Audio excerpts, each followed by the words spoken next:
Olá, bom dia, graça e paz, tudo bem com você? Louvado seja Deus. Hoje continuamos na nossa jornada do relógio de oração, mais um vídeo comentado a respeito da Bíblia, amém? Chegamos a Atos capítulo 24 e nós vimos no capítulo 23 que Paulo ficou preso no pretório em Cesareia, né? Diante de Félix, que era o governador romano daquela província. E é interessante que o texto diz aqui que 5 dias depois, o sumo sacerdote Ananias desceu com os anciãos e um certo Tértulo, orador, os quais compareceram perante o governador contra Paulo. Então aqui Lucas ele vai narrar a respeito de uma assembleia que houve formal dentro do direito, aonde os judeus iriam trazer acusações contra Paulo perante o governador para que esse fosse julgado. E o governador também iria ouvir a defesa de Paulo, não somente por se tratar de um judeu, mas acima de tudo por se tratar de um cidadão romano, que tinha certos privilégios, que tinham certos direitos, aonde os judeus não podiam simplesmente julgar e determinar ou prisão ou morte.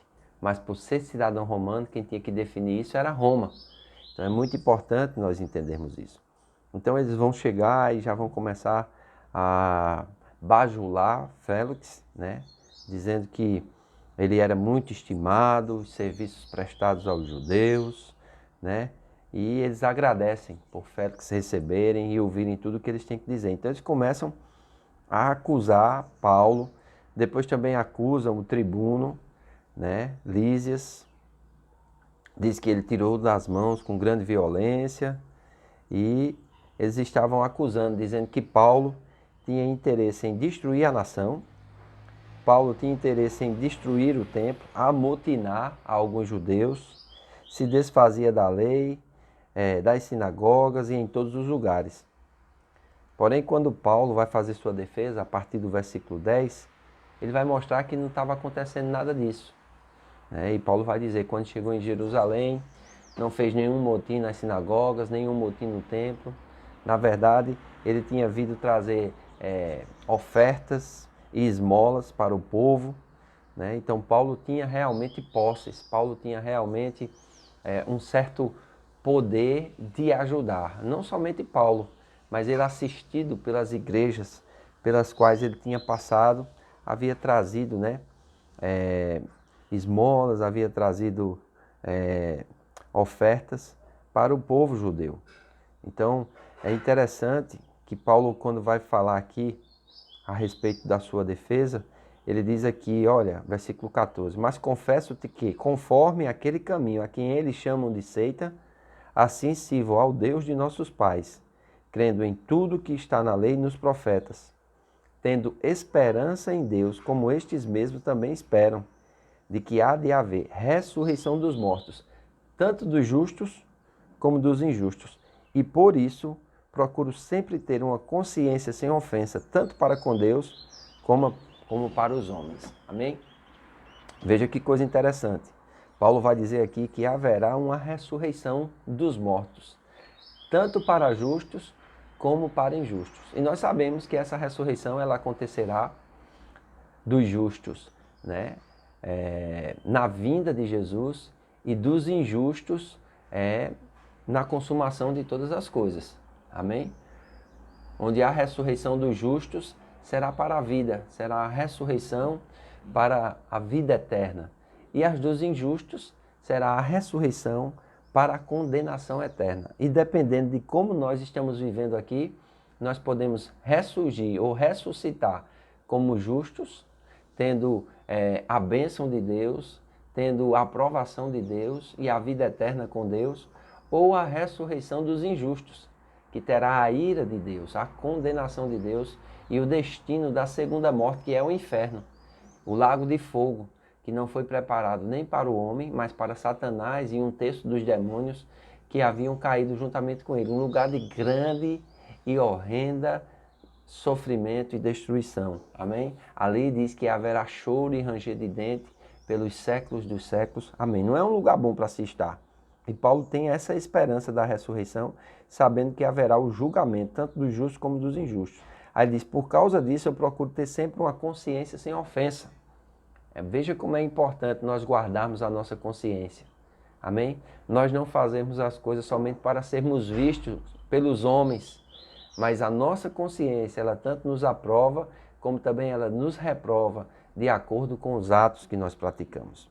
Então é bom nós termos sempre uma boa consciência, que é uma consciência sem ofensa, tanto para com Deus como para os homens. Às vezes a gente vive uma vida diante dos homens até boa, mas quando estamos sozinhos, aquela vida não é respaldada pela vida que nós deveríamos viver. A nossa consciência está nos ofendendo, está nos acusando.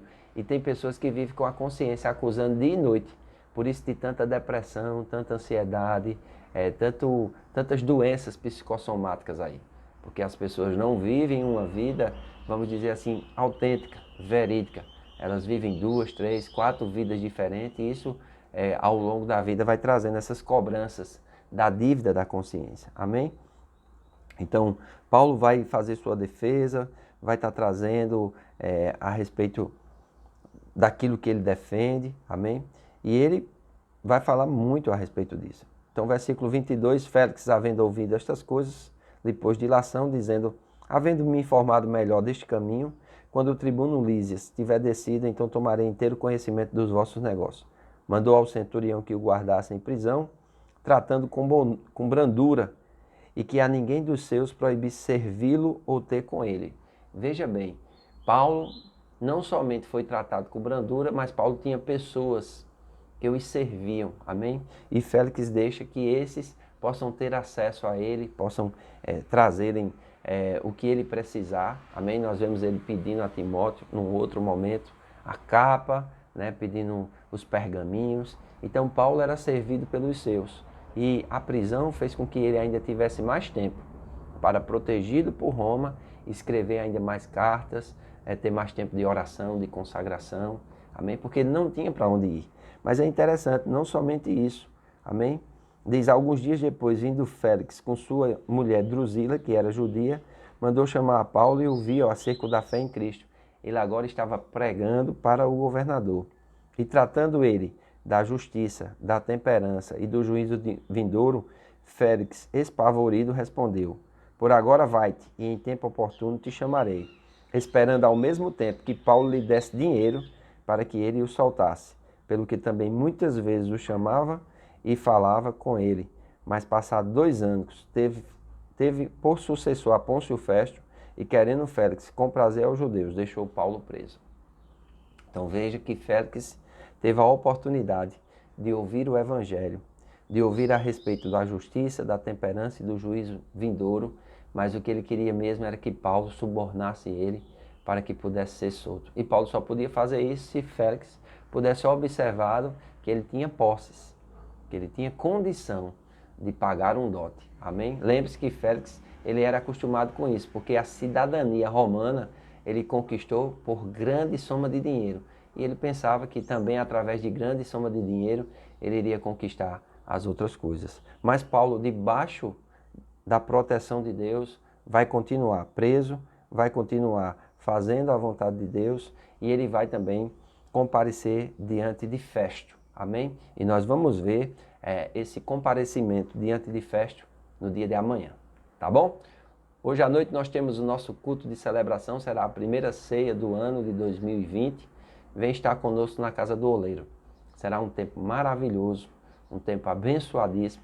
E eu quero que você e sua família, se possível, estejam conosco hoje à noite para juntos celebrarmos e adorarmos ao nosso Deus, que é bom e que tem cuidado de nós. Um grande abraço, que Deus te abençoe. Até amanhã.